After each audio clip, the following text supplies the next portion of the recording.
Listen, Queen, there are three key components to your relationship identity. And your relationship identity is who you are as a partner, who you are as a lover, who you are as a companion.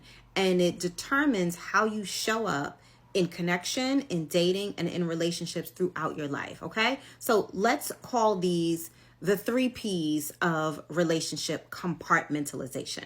The first is going to be your parents, the people who birthed you and the people who raised you. And for some of us, those may be different sets of people or different groups, right? The people who birthed you, your biological parents, whatever was going on in their DNA when they created you, that has an impact on you, your psyche, your emotional well-being, your mental health, your physical health, all of those things, right? And whether or not they played a positive or negative role in your life also impacts your relationship identity, who you believe you are in connection to and comparison to love and other people.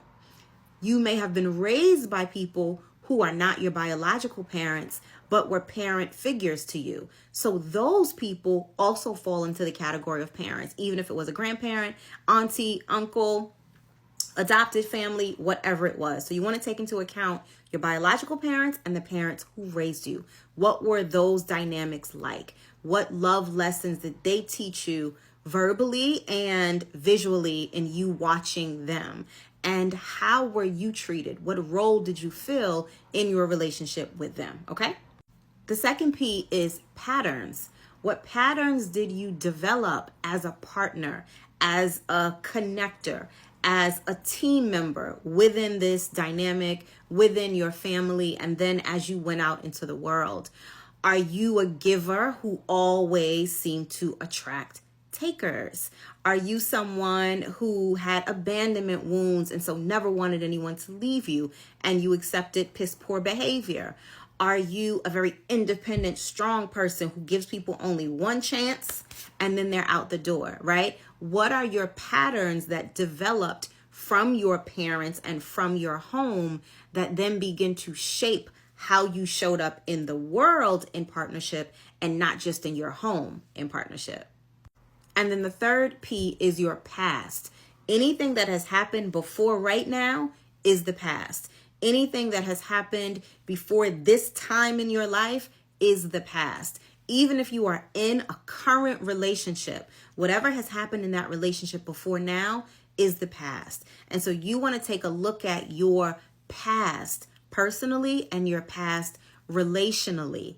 And now that we have the information from your parents and the information from your patterns, you want to gauge how all of that has shown up in your past, has shown up in your life, has shown up in your choices and in your relationships and in you as a partner, as a lover, as a girlfriend, as a wife, whatever role you play now or have played in relationships.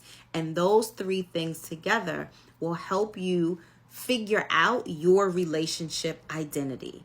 So you may have a relationship identity as a taker. You may have a relationship identity as a desperado. You may have a relationship identity as a giver. You may have a relationship identity as a saint, right? You want to get all of the information first so that you can then figure out what your relationship identity is. And then that's the point where you can decide to change it or not. This is the work that I do with my clients inside of Sacred Queen Academy and inside of the Queendom, where I coach you to create an identity that works for you, and we recreate your patterns so that they align and create daily habits that allow you to operate in love in a way that feels good for you and draws in your most aligned partners. If you are interested in working with me, in hiring me as your coach, in joining Sacred Queen Academy or the Queendom, I invite you to the link in my bio to book a complimentary call.